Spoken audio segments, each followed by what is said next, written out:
Hey, welcome back. In this video, we're going to talk about the covering of the five major pieces: the fuselage, the two wing panels, and the two horizontal and vertical stabilized pieces. Those five pieces come wrapped in plastic, and what you need to do is carefully, obviously, don't rip or tear anything.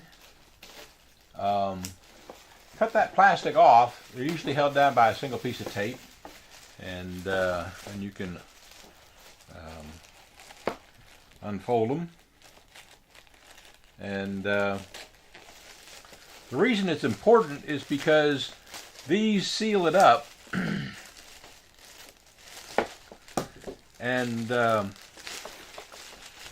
the issue is they were sealed in a foreign country where the temperature and humidity may be a lot different than where you live, certainly where that I live. And also make sure you do this carefully because all the control surfaces don't have any glue on them. So when you pull these out and you throw away these pieces of plastic, here in this case the elevator control the elevator is hinged in place, and you can see there's 5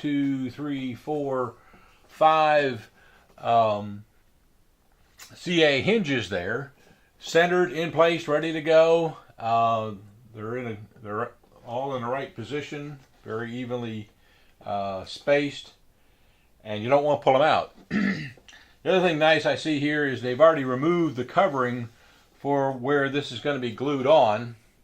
So that's going to be glued on the bottom. This will be on the top. And they've already removed the covering. That's a nice technique instead of you having to do it yourself. I like a company that does that, and SIG doesn't always do that on theirs, depending upon the airplane. But in this case, this is a nice designed airplane. So I'm going to go ahead and undo all of these, and probably not film it all, but I'm going to at least do the first two. Okay. And okay, there's an opening in here somewhere. There it is. Okay. I'm going to do a brief inspection, but I'm going to also do a more detailed inspection in a few minutes. Because of the difference in temperature and humidity, the covering can change after it sits for a day or two. So I'm removing these now, and a day or two I'm going to look at how the covering is. Is it still nice and tight? Are there wrinkles that need to be taken care of? This covering right now looks perfect. I probably wouldn't touch a thing on it. One of the things you look for is you can see the grain here showing through. That means the covering is down good and tight. I might still iron that one a little bit. Don't see any wrinkles on the horizontal stab either. So I'm going to go ahead and finish unwrapping these, do a brief inspection, and then I'll show you what the inspection looks like in the next clip. So I'll be back in just a minute. Looking at the covering here, it looks in really, really good shape. But what you'll see, you always have to do a little something. If you look closely here, if I get the light just right, you see there's a little ripple there. That ripple actually tells you two things. The covering is slightly loose, but that also means it's not glued down to the wood underneath. Okay, this material has glue on the back. That glue is heat sensitive, and somewhere between 220 and 250 degrees Fahrenheit, when you iron it, that activates the glue and it sticks it down. And what you can't see is the grain pattern of the wood underneath. So an iron like this from Rise and Hobby, Hanger 9 probably, and a heat gun like this is somewhere in the neighborhood of $30, and well worth it. Well worth it. So the other thing I've got here is a Duratrax temperature sensor, and because you want the temperature right. It's not like ironing your clothes. You're going to lick your finger and test it. Not going to work. So I'm going to measure this. I've had this on for about 5 or 6 minutes. Okay, 231 degrees. Right sort of in the middle between 220 and 250, which is what you want. And so all I'm going to do, and I've got a reasonably clean sock. I've actually used it before, but and this actually has a very long cord to it, so you can work your way around here. But all you want to do is, just like you're ironing a shirt, you press carefully. Don't leave the iron in one spot for too long. And I'm going to seal down that little set of ripples. And I'm only going over where there is solid wood underneath.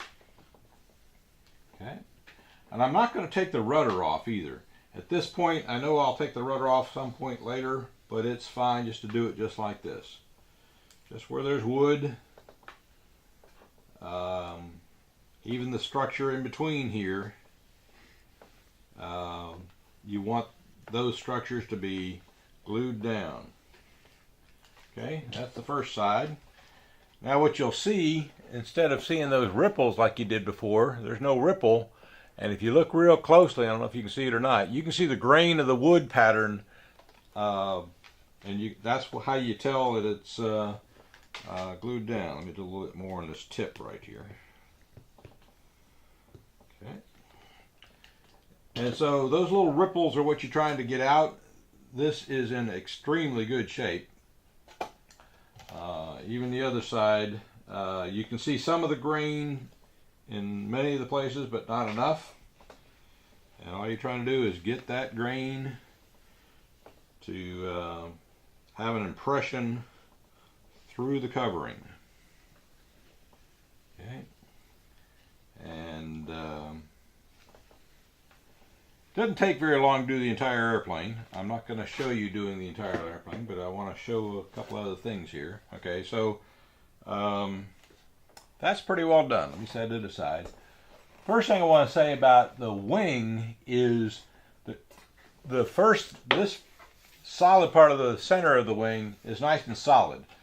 If you, up here, it's not solid, it's hollow, okay? And if you try to grab one of these little in between here or here, you're either going to leave a nice dent or you're going to break the balsa underneath.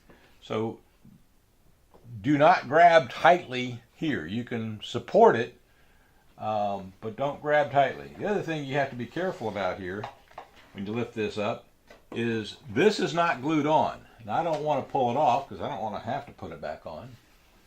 And later on, when we getting ready to do the wing, it's much easier to have that thing on right where it is. There is this hole here where the servo is going to go, okay? And I'm going to remove this tape enough to iron around this and put that tape back because you don't want that to be loose. So I'm going to iron that, and I'm going to take this string off but not lose the string or the tape. And I'm going to actually start ironing there first, because this big flat surface here, I can tell already that it's not glued down. There are portions of it that are not glued down. Most of it is. Down here looks in better shape in terms of being ironed down. But that's all there is to it. Where you're going to put that servo in that hole there, you want to make sure that where they cut it it is probably loose. I can feel it with my finger that it is loose, and you want to get that down. And the same, I won't show the fuselage, but the same thing is true of the fuselage. On the fuselage, there's pinstriping, and so it's 2 layers of material. In this case here, the white overlaps the red because the air goes in this direction, so you want the white to overlap the red. So you want to go in that direction so you don't pick it up. And in these open spots, I don't see a bit of wrinkles. It's in perfect condition, so I'm not going to iron it very much. I am going to iron these little areas here to make sure that the glue is active and seals down on the ribs of this wing. Okay. So I'm going to spend probably an hour checking this over very carefully. I don't forget to put my tape back on.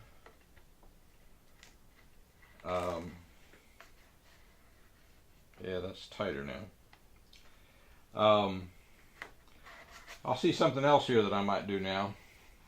There's a hole right here. There's a hole right there where the extension wire from the servo will come out that hole. And I might go ahead and I will cut that now and then seal it again. Because every time you cut something like that, that's a place for the air to get underneath, and it's not sealed down. So I'll probably cut that out with a hobby knife and then seal it back down while I've got the sealing iron nice and hot, and do that on both wings. So that's what you got to do to tighten up your covering, and just take your time, be in no hurry, and enjoy a little ironing. Okay, I'm back, and I did use my hobby knife and cut out that hole and ironed it down. But while I was doing so, it reminded me of one other thing. The edges here, be careful this, the edges here are not glued down very well, okay? Now here it is, here it's not, and here it's not.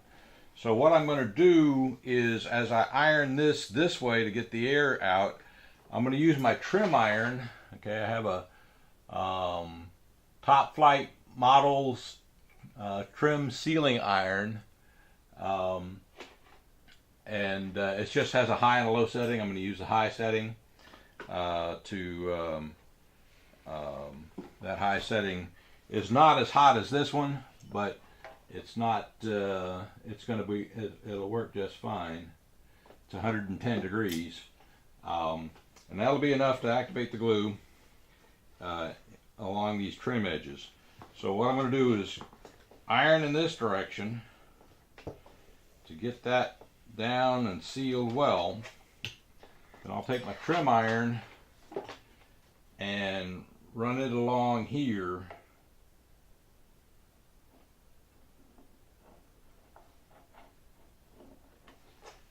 And make sure that that's down. Now that's down. The air can still escape here because I didn't do it all the way to the end. So there's still a few ripples right here that I'll get out. But you want to check these edges where they fold over and make sure that they stay down as well. Thank you.